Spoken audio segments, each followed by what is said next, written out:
Hello, everybody. My name is Dr. Rick Sheff, Chief Medical Officer with the Greeley Company, and it's my pleasure to welcome you to this podcast in which we'll be interviewing a physician who's been on the front lines both as a hospitalist and as a physician executive in one of the COVID-19 hotspots in the country. The Greeley Company is a healthcare solutions company. We work with hundreds of hospitals and healthcare systems a year across the country, and our goal is to provide you with practical solutions to the challenges you face. And that's exactly going to be our focus today. So let me introduce our speaker today, who I will be interviewing, Dr. Gian Varbaro. Dr. Varbaro is a physician. He has led hospitalist programs in the past. He is Chief Medical Officer, and I will now invite Dr. Varbaro to join us. And so welcome, Dr. Varbaro. Thank you, Rick. Thank you for having me. I really appreciate you taking the time to speak. Great. So, John, can you please describe your organization? And I've given a thumbnail sketch of your roles, but give us a little more information about your organization, where it is, and your current roles in that organization. Sure. So I'm the Chief Medical Officer, as you mentioned, at Bergen Newbridge Medical Center. Bergen Newbridge is an 1,100-bed facility. That includes our acute medical surgical care hospital, our behavioral hospital, and a significant long-term care facility too. I'm the Chief Medical Officer over that. So that means I wear a lot of hats. Both the traditional Chief Medical Officer role as part of the administration of the hospital. I have direct management over several departments, including quality and patient safety. I'm involved in the operations of several departments as well. And then I'm also still a clinician. So I'm an internal medicine doctor, as you mentioned. My background is in hospital medicine. I was one of the earlier hospitalists, and I've run hospitalist programs. So I do hospice work, but I also do some primary care, internal medicine, ambulatory medicine work as a clinician as well. Obviously, in the COVID-19 crisis, I've been wearing more of my hospital side hat, although for things like drive-through testing and that kind of thing and telemedicine, I've been involved on that end as well. So, I mean, I could sit here and describe my various roles, but that will take some time. In terms of our organization, I should also mention we have a couple of really unique things about us. We're a public hospital. We're owned by the county, or the facility is. The management team is actually a very unique setup where there are three entities from the area, a behavioral health outpatient provider called Care Plus NJ, an addictions provider called Integrity House, and the Rutgers, New Jersey Medical School. And I'm an assistant professor at the Rutgers, New Jersey Medical School as well, that are involved in our board and and then our team is obviously empowered by the board, as traditional leadership team would be. So that's the setup. Great. So given that you're located in northern New Jersey, which has become one of the hotbed areas for COVID-19, can you please share with our listeners what's been your hospital's experience with treating COVID-19 patients so far? Sure. It's been very busy. And our area, like you said, it's been a real hotspot. Our hospital has been very busy. Obviously, our ICU capacity is about double what our normal capacity would be. We had to build extra ICU rooms, like you've been hearing about. Other hospitals in our area have been even harder hit. Some of them are at 5 to 6 times their ICU capacity. And what's been one of the nicer things is that all of the local hospitals have really banded together early to share information and share resources and work together. So, it's been a very long road with daily emergencies. It's finally now really stabilized, and I think we're starting to see some light. But the basic experience was just in those early days, the everyday having to invent new things. So I mentioned earlier, as we realized we were going to run out of ICU capacity, how do we create ICUs? How do we staff them? How do we create backup systems? And then making plans too for those type of things. Because we're the county facility. Help us with that. What did you do to rapidly ramp up both ICU beds and staffing? Because those are two separate and related but important challenges. So for ICU capacity, I mean, again, fortunately, we did and we were able to procure some extra ventilators early, so we knew we had that. The biggest thing was how many more ventilators did you get compared to what your baseline stockpile was? we more than doubled it. We've about tripled or quadrupled what we had previously.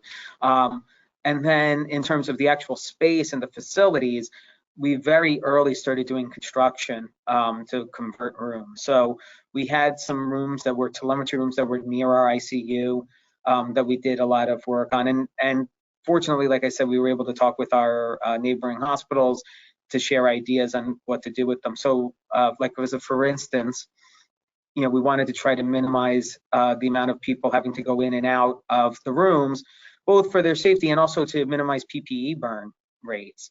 So those rooms didn't have windows in the doors. So, you know, our construction crews went in and cut windows into the doors of those rooms, converted to make sure that we had remote and telemetry monitors, that we could create basically ICU monitoring in those rooms at that time. We already had oxygen and suctioning, so we were able to do that. We ended up setting up all kinds of other setups again to make sure we could do the monitoring, so we could share things like blood pressure cuffs and so forth. We also looked at other areas. Again, fortunately, we didn't end up having to convert our OR or our PACU rather into a ICU, but we had set up the capability to do it quickly if we needed to and other things like that. But fortunately for us, didn't reach that point, but again, I know other hospitals did. But again, it was a lot of construction. In terms of staffing, it was a matter of, you know, nursing staffing actually was a bigger challenge than physician staffing, that our CNO and our HR and recruiting team really did a lot of admirable work on trying to get extra people on, and it's still tight and tough. But they quickly reached out to all kinds of areas to get people in, get them oriented.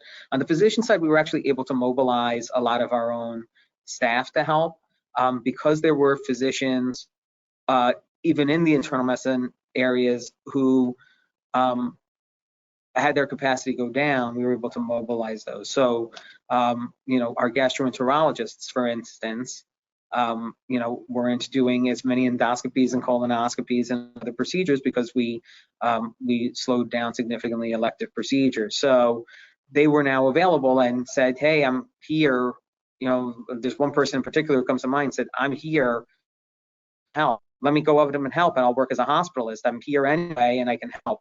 You know, we took a lot of our ambulatory physicians. We have a very big ambulatory portion, and we created all kinds of telemedicine platforms to use them. And we use them also to create a screening center. Because we're the county facility, we set up the county screening center. And so our physicians actually use telemedicine in order to screen people and help get them in for testing and screening, which allowed us to be a little bit ahead of the curve on our patients and identify patients earlier. So we were able to treat them earlier and in some ways actually help prevent them having to come into the hospital, which also helped. But you know, a lot of the early days were just about the rapid turnover. I said this the other day. You know, there's that whole structure of the hierarchy of needs that people have. You know, and it just became a thing of trying to keep our heads above water and trying to keep everybody safe and being cared for as best as we could, as rapidly as we could. And that was really the hardest part were those first several weeks, because things were rapidly changing and it was just reaching out also for backup capacity. I spent a lot of time talking with outside agencies to see if they could help us have backup staffing in place, which again, fortunately, we didn't end up needing, but again, other places did. So we also wanted to be good stewards and not take resources from other places when we knew everybody was resource starved, but we set up everything to be in place so we could pull things in as we needed them.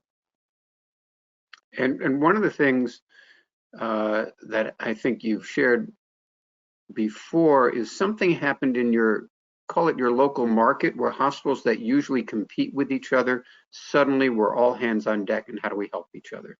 Can you describe what happened with that? I mean, it was a really nice thing to see happen. It basically started as, you know, there's 5 hospitals in our area, and basically there were some early just conference calls and so forth. But as it started to get bad, one of the CMOs at the hospital that was hardest hit actually put together a call amongst all of us. And initially we spoke every day for the first several weeks. Now we've cut it down to 3 times a week because we were just kind of repeating a lot of the same stuff the last 2 weeks. But it was, on the CMO level, we were doing that. I know my CEO was doing a similar thing with her colleagues, so the CEOs of the other hospitals. There was similar conversations happening on the CNO level. And then and that was just our local market. And then the New Jersey Hospital Association actually helped out to put together statewide things, and there were other pieces like that in the state. But it was just a really nice thing where as we realized very quickly we're all in this together, and we were just kind of calling each other. And like I said, the person at the hospital that was hardest hit earliest just said we should all be sharing, and everybody just immediately jumped in and did it, which was a really nice thing to see. That's great. And it's a crisis like this that can bring out the best in us. And that's what we hope all with this. So let me make this a little more personal, because as you've shared, you're not only chief medical officer for the hospital, but you still practice hospitalist medicine. And now you've got young children, you've got a wife. How did you personally feel about putting yourself at risk for contracting the virus by going in and saying, I'm gonna go take care of patients? How did you feel about putting your family members at risk? And what would you say to other healthcare workers who may be afraid of putting themselves or their family members in harm's way by continuing to treat patients who may or do have COVID-19? It's a great question. I mean, I'd be lying if I said I wasn't anxious about it, but there's several things about that. One, I'm a firm believer that I would never ask somebody who works for me to do something that I'm not willing to do myself. So if I'm not willing to go see these patients, then I shouldn't be asking people to do that. The second thing was I had faith that if we followed the proper techniques, that we could try to minimize the risk. Obviously, it's not perfect, and we've seen a lot of healthcare workers, and we've seen some of our physicians contract the illness, and a lot of our nurses. On the other hand, I can't tell you if they picked it up direct care for those patients or for other patients who were carrying it or somewhere else. That's part of the difficulty of this illness, is that it's so prevalent and it's so contagious that you don't know where you're contracting it. But the other piece to it was, I knew what I signed up for when I became a physician. I graduated medical school 20 years ago now. And, in that time, I was saying this to somebody the other day, I've seen, this is now the 5th big infectious disease outbreak I've dealt with just in my career. Obviously, this is the biggest one by a long shot. But, I was around for SARS. I was around for Ebola. I was around for H1N1. I was in Miami for Zika. And now this one. And then I was in New York on 9/11. I was, I've been through hurricanes and blizzards and all kinds of other emergencies. And, there's always some emergency that happens, and the healthcare system keeps running. And quite frankly, I read the public health data, and, people have been predicting a pandemic for a while. So it's scary, but I kind of, nobody forced me to become a physician. There's a lot of good things to it, but it's part of what it is. And I had skills that I knew I could help a lot of people with. And if I wasn't willing to do it, then who would be willing to do it? And yeah, you mentioned I have young kids. My wife has medical issues as well, so that's a consideration. So I did things at home to keep myself separated from my family if I needed to. When I was seeing patients daily, I was staying in a separate room, and trying to keep distance from them, even in the house. There was a point where I thought that I might have contracted it. I stayed in a hotel room for a couple of days. I mean, it wasn't fun, but at a certain point, let's go there, because not only did you think you might have contracted it, you did contract COVID-19. In fact, that was picked up. Tell us how it was picked up. That, you need to be tested. What happened? So I do have to correct something, because I told you earlier I had it. It turned out that I didn't, but that's a long story. Okay. But I'll fill you in on that. So what happened was it was our protocols. I came in for the day, I felt fine. And we do the temperature scanning like everybody else has been, well, I think like everybody else is doing now. I don't know if everybody was doing it early, but we adopted that very early because I mentioned we have the nursing home. And because of that, we put in very strict measures for that very early. So every day, twice a day, I get scanned for my temperature. And I had a fever, which I didn't realize it was very low grade. And so again, we had set up our drive-through testing center. So I got tested. I was waiting on the test results. That night I started getting a sore throat and I had a real fever because my initial fever was 100.6. I ended up being 101.0. It took a couple of days. Still, even though I'm the CMO, I didn't get special treatment, get my test processed faster. So it took a few days, and I was pretty convinced I had it at that point. It came back negative. Is it possible that I had a false negative test? Sure it is. Is it possible I had a case earlier or an asymptomatic case earlier? Sure it is. So I stayed in a hotel during those days. When it came back negative, I came off of the isolation, but I would have, I've continued to be safe. I'm only not wearing my mask here because we're recording this, but otherwise I've been generally wearing a mask while I've been in the hospital. And, we followed the right protocols. We do good hand washing. We do all of this stuff. We use PPE, but we don't overuse PPE so we don't burn through it. It's a lot of balances. So can you share with us what challenges you've experienced in nursing, physicians, or other staff who may have been afraid to treat patients because of fear of contracting the virus? How have you dealt with those challenges?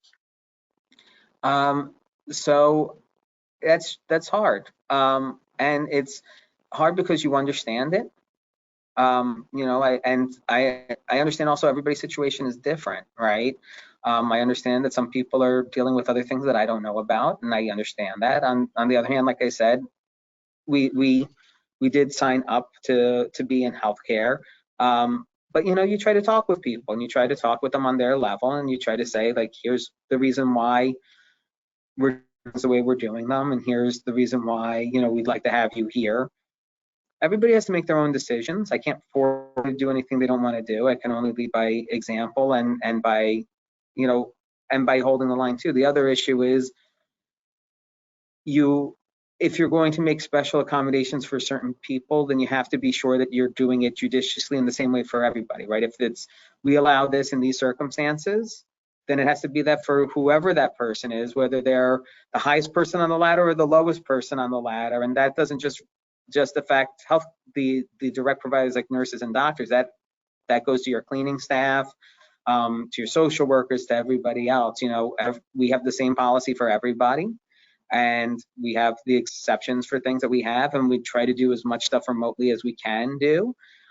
Even like I mentioned earlier, even as much of the clinical care that we're able to do, even through local telemedicine, like trying to set up telemedicine visits on some of our units.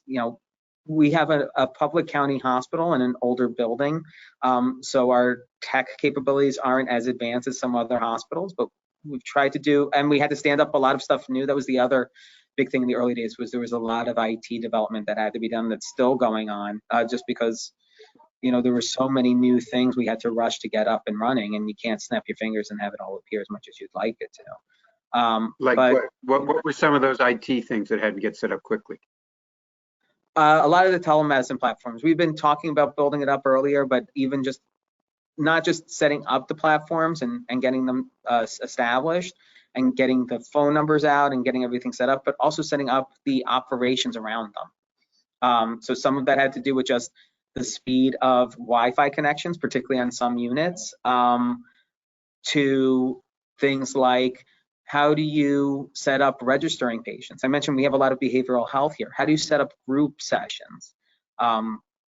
And either maintain social distancing or be able to do them through telemedicine in a way that's secure and that's still safe for the patients. It's not on a platform that people can bomb into or do other things with, because you really want to make sure that that's sacred. Yeah.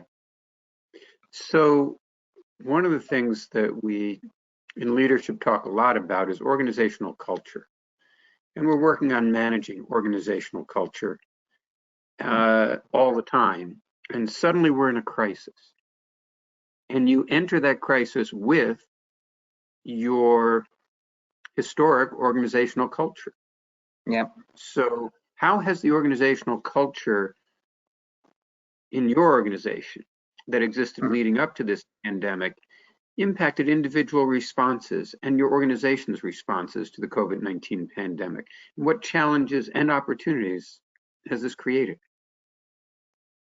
So, I mean, I think the big thing about it is, you know, anything that you might have been concerned about before, this was the stress test, right? So it showed you where the issues were and where the issues weren't, right? So if you're, and this is, I'll speak generally too, not just about my own hospital, but like speaking with other leaders at other hospitals, you know, if you had issues where people had trust concerns, that came out, and it may not have been in your whole facility, but it may have been in pockets. So, you know, when we had to say things early, like, you know, this is our PPE usage policy, you know, there are people who said, great, this is actually more than what they're currently recommending, because that's what we put in place. And there are people who thought, oh, well, I think it should be more. And look, if I could make it more, I would make it more. And, you know, if people who there were good relationships with believed that and understood that, but we have to also make sure we're not just throwing PPE away because it's been such a hard thing to get. And there were things like that. And you mentioned earlier, there were people who didn't want to stay around, and that created rifts inside of certain groups too. Sometimes within the same group, you would see, you know, one or two people who said, I can't be here. And then, you know, sometimes I know the backstory of why they're doing it, and I think they actually have a good reason. Sometimes I'll reserve my judgment for others, but, you know, it created a lot of tension inside of groups too, of people who were even in the same category. So it really exposed whatever fractures there were. The other piece that I think was interesting to it was how quickly it happened. Just again, speaking with other hospitals, knowing how fast some places had to ramp things up, that put an even greater stress of it. So it was an even harsher stress test. So I think in the culture piece, if there were whatever pieces you had in your culture that you were working to improve, you probably learned what you had to improve about them during this. I know I'm being a little squirrely, I'm not answering fully, but part of that's because I don't want to divulge certain things that are, you know. Understand. Well, there are things that happen within any organization that should remain in that organization. Exactly. And this will bring out wonderful things, and it will bring out some challenges. And one of the challenges that might likely need to be faced is when you come back post the big surge. We don't even know what that really is going to look like, because this virus isn't going away. It will be in our community. It will be in our organizations. And how do you reintegrate people who said, not for me, I'm out of here, in a time of need, to come back in when other people stepped up to the plate and said, I'm here shoulder to shoulder in the trenches, let's go?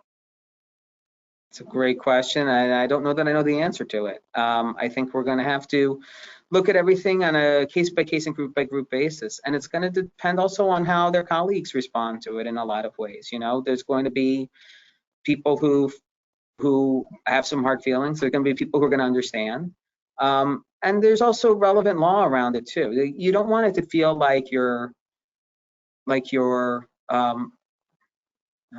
for lack of a better term, this isn't what it is, but for lack of a better term, you don't want it to look like you're even trying to punish people because they walked away, because that's not the case. Where nobody wants to do anything like that. It's more along the lines of, there are considerations. Some of them are valid, some aren't. Some of them fracture their relationships with their colleagues. Some of them didn't. And I think, again, it comes down to the culture, not just of the whole organization, but of the individual units. And a lot of that that healing will happen, and some of it won't. You know, the one big thing, like I said, the hospitals came together. We've also seen a lot of people come together stronger. And so I think there's a lot of bonds that were forged during this that will be much stronger than there were before. But there's some things that have some cracks in them that will be interesting to see how everything goes. And I think a lot of it's also going to depend, like you said, I don't know what the future is going to hold. I don't know how long it's going to take for things to come back together or to go back to quote unquote normal, or what normal is going to look like after this. You know, you and I talked the other day, and I mentioned that, you know, my biggest fear is if there is another wave or other waves, what do those look like? You know, how does this become the new normal, or, you know, do we go through ramp ups again? And also, what happens with those relationships? The ones that became stronger, I think, will rise very easily, and it'll be a lot easier and faster. But the ones that had some cracks, it'll be interesting to see what happens. And those are the things I'm thinking about now, is how do we make sure as we start to turn things back on again, you know, how do we, you know, as we see that we're able to start doing surgeries or procedures again, how do we do that safely? How do we do it so people feel like they're protected? How do we do it so that people feel like they're together and doing it? And how do we deal with it if things start to ramp up again? What do we do? When do we decide to turn things on and off? When do we decide to activate other stuff? And how do we deal with, if there are fractures in groups, what happens when the stress comes on again? So that's a lot of the thought process now. Yeah, and that you'll have to cross that bridge when you come to it. Yeah. So to help our listeners, having been through this, what lessons have you personally and your hospital's leadership team learned from your experiences preparing for and treating COVID-19 patients that you think could be helpful to other hospital and physician leaders? I think the real lesson of all of this is something I kind of alluded to earlier, which is it really comes down to how much preparation and building you had done before everything. So again, as much of creating a good culture or dealing with issues in cultures, I think is really, really beneficial. You know, we had spent a lot of our time here. I've been here for a little over 2 years, and most of the leadership team has been here 2.5 years or so, for a variety of other reasons I won't get into. But I think we spent a lot of time building up pieces of culture. And I think the parts that we built up really came through for us. I think, again, the parts we were working on, we knew we needed to work on, and it pointed those out. I think that taking the lessons learned from this first wave and seeing where you need help as things start to calm down, don't forget it, because again, even if we don't go through another wave of this, as I said before, there's always something else that happens. There's always going to be some emergency. It might not be this year or next year. It probably won't be a once in 100-year pandemic, but there'll be something else. And it's just good to always be prepared, always be ready. You know, we talk about things like continual readiness when we talk about things like regulatory surveys, but it goes for quality and safety and emergency preparedness too, right? It's continual readiness, continually keep asking yourself what you're not doing well. Be creative, and you'll be shocked at how creative your team can be.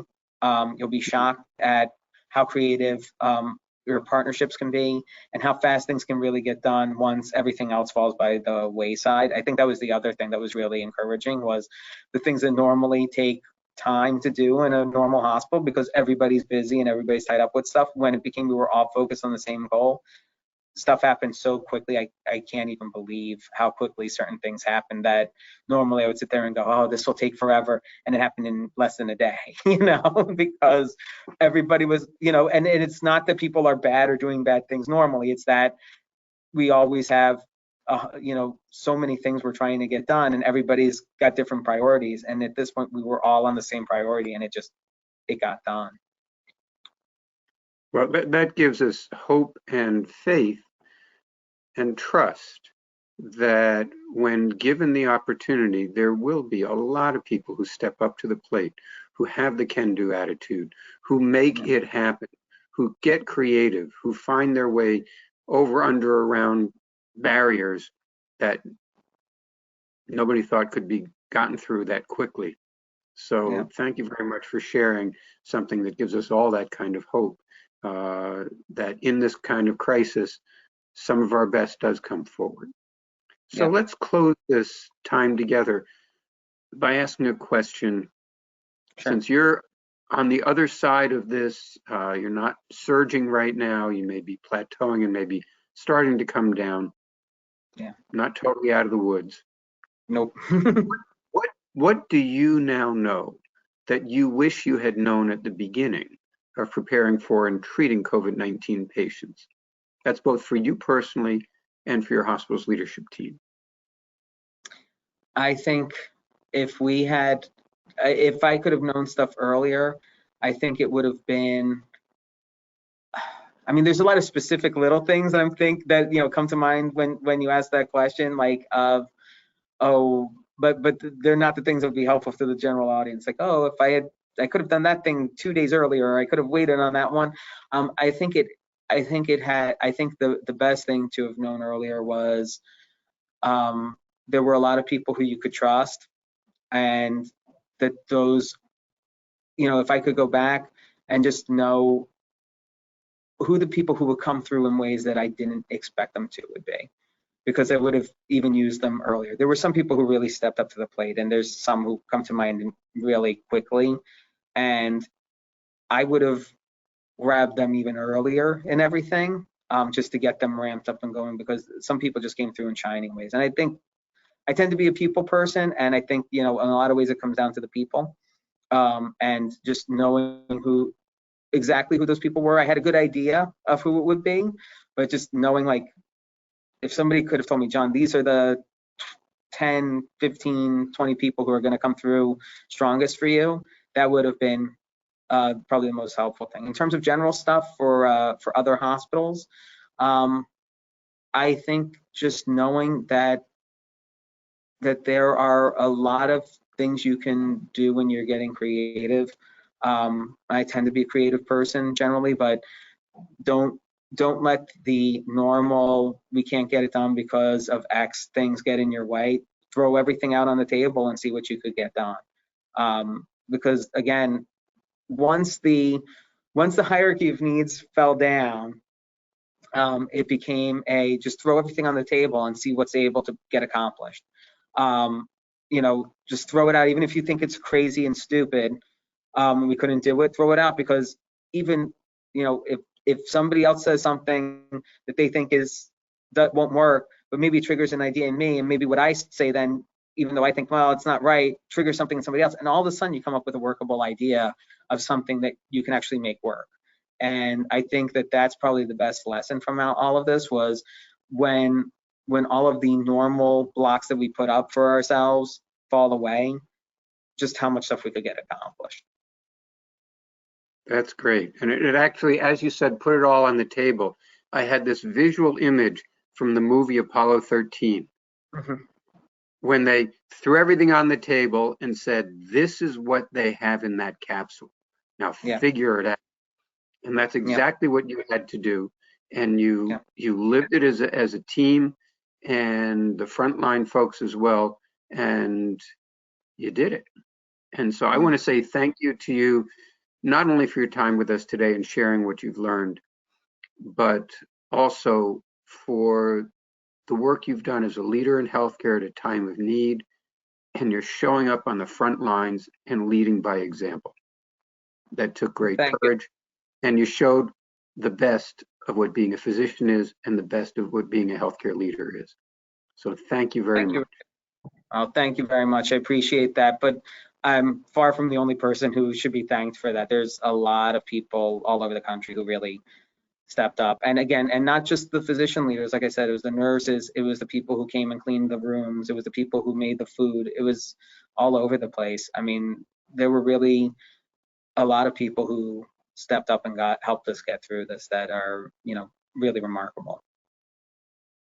I think that's the best way to end our time together. Thank you very much, Sean, for your time. And we hope to our listeners that this will help you as you prepare for and work through the challenges that will come to you as COVID-19 makes its way across our country, and then as we prepare for the post-COVID-19 world.